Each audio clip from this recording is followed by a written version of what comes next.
इसके बाद भी ये जो नेक्स्ट आर्ट फॉर्म है ना, इसको हम बोलते हैं शैडो पपेटरी और लेदर पपेटरी। इसको मराठी में हम बोलते हैं चामड्यांच्या बावल्यांचा खेळ।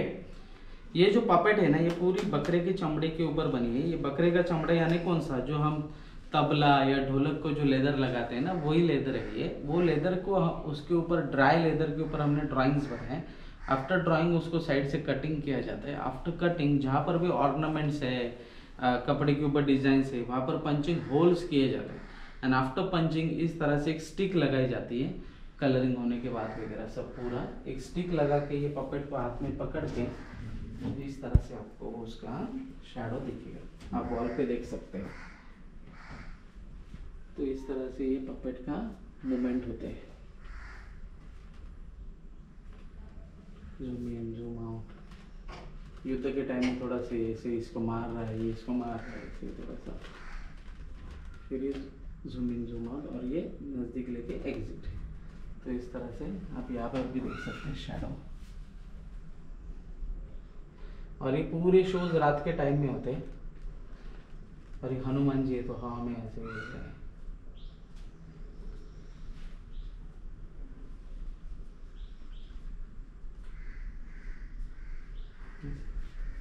ठीक है, तो ये मैंने जिस सिर्फ आपको डेमो के लिए सिर्फ एक मोबाइल लाइट से आपको वॉल पे दिखा है, but for a live performance we need a proper stage. उसको एक सामने वाइट स्क्रीन रहेगा, अंदर एक लाइट का सोर्स रहेगा, और लाइट के सोर्स के सामने ये रात के टाइम में पूरा ये पपेट का कलरफुल शेडो आपको स्क्रीन पे देखने को मिलेगा। इस तरह से आप देख सकते हैं। और वो कलरफुल शेडो जो दिख रहा है उससे हमको पूरा स्टोरी टेलिंग करना है। तो रामायण का कोई भी हमको जो प्रसंग है उसके ऊपर हम ये स्टोरीज करते हैं। सो अभी इसमें हमने कुछ पंचतंत्र के भी स्टोरीज इंग्लिश में लाए हुए हैं, जिससे हम बच्चों के वगैरह हम ये स्टोरीज वगैरह दिखाने का कोशिश करते हैं।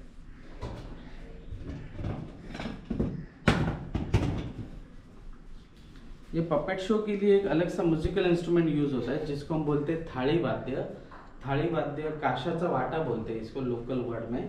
और इसको हम बोलते हैं भेंडीची काटी। ये जंगली भेंडी जो हमको रान में वगैरह जो जंगल में मिलती है वो वाली, जो हम भेंडी का सब्जी खाते हैं वही भेंडी का सब्जी, लेकिन वो जंगल में मिल रहा है, उसका सब्जी हम नहीं खाते। तो इसको ये जो ब्लैक ब्लैक लगा हुआ है ना, ये सारा चीज़ इसको बोलते हैं मधमाशाचा मेण, हनी बी वैक्स।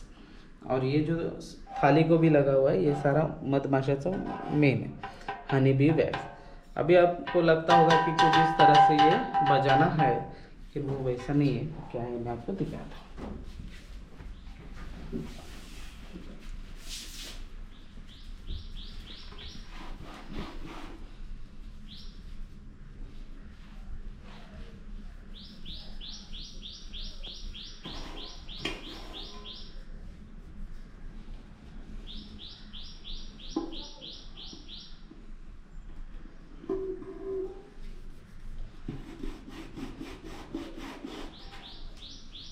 ये थाली को आपको पैर के बीच में इस तरह से रखना है, ये स्टिक को इस तरह से खड़ा करना है। अभी ऐसे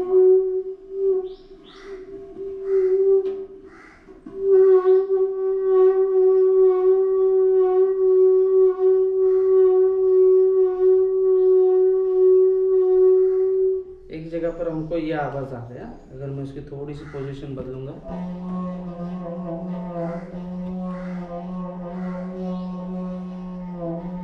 again at the other point,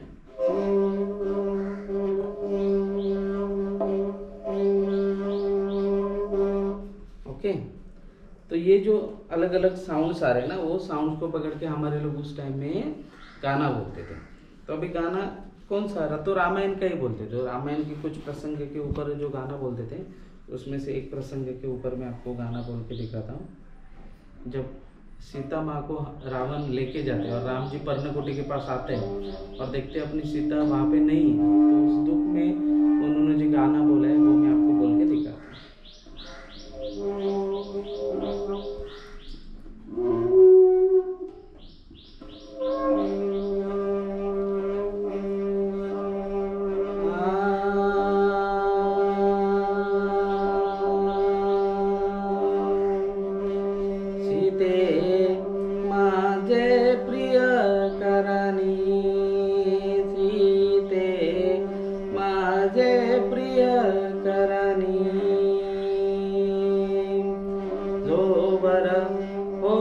तुझा सवास मजला आठवला वनवास मजला आठवला वनवास सीते माझे प्रिय करणी सीते माझे प्रिय करणी कुठे सोडून तू गेली सीते माझे प्रिय करणी।